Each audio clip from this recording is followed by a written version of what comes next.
Mga kapuso, dili gayud ba kompleto ang overall look sa usa ka pageant candidate kung walay makeup? Likod sa usa ka kandidata ang iyang glam team. Lakip ta din ha ang makeup artist.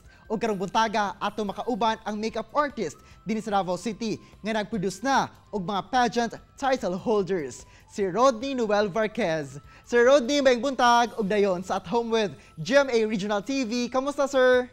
Hi, maayong buntag, Sir Jill. Maayong buntag, mga kapuso.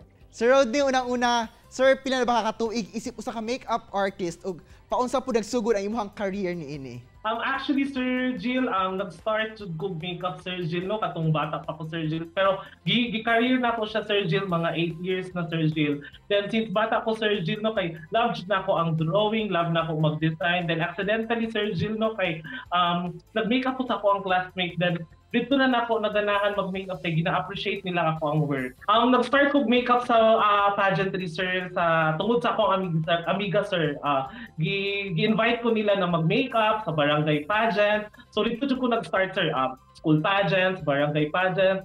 Mao jud ang ako ang start for makeup sa mga pageantry po. Sir, kinsa na ba nga mga pageant title holders nga ikaw ang nag-makeup?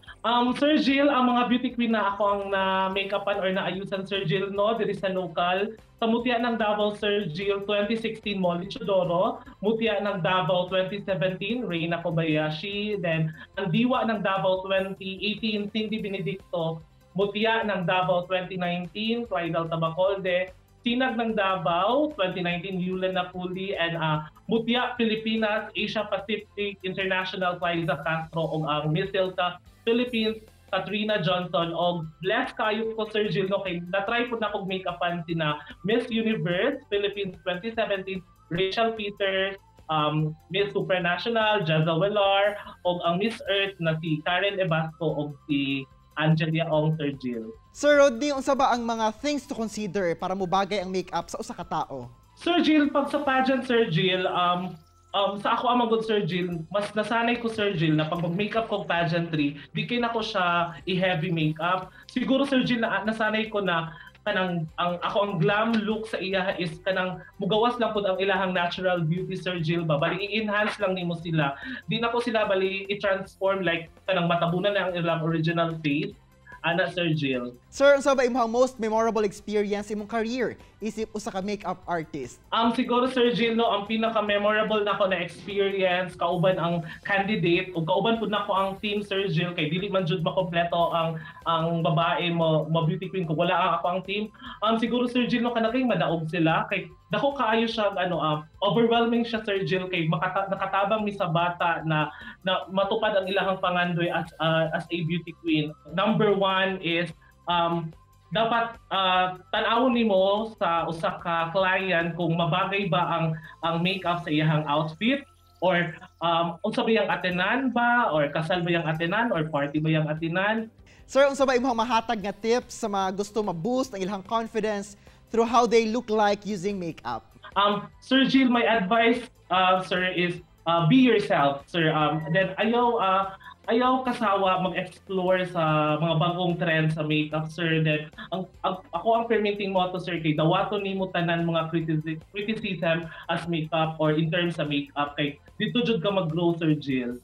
Sir, unsa ba imong ma-feel every time nga madaog ang imong kandidata? Sir Jill, to be honest, Sir Jill, kay very emotional jud ko na pagkatao no pag ako ang kandidata, Sir Jill, no, kay madaog niya tapos na sila sa stage, Sir Jill, no, kay kanang ambot, Sir Jill, makahilak na jud ko or maski makasulod lang sila sa 5, makahilak ko kay siguro pagtawag sa akong candidate na top 5 siya kay ang priority masulod sa akong utok kay katong imuhang sakripisyo or imuhang struggle kung unsa siya nag-grow as a candidate or as a beauty queen, Sir Jill. So mao to, Sir Jill, love kay nako na ang mga bata, Sir Jill, na kanang gina-push through jud nila na himo silang beauty queen. O karon mga kapuso, ipakita ka nato ni Sir Rodney ang iyang actual nga makeup session. Maayong buntag, kauban nato karon si Katrina Johnson, ang ako ang model, o si Philip Mandido, ang ako ang hairstylist.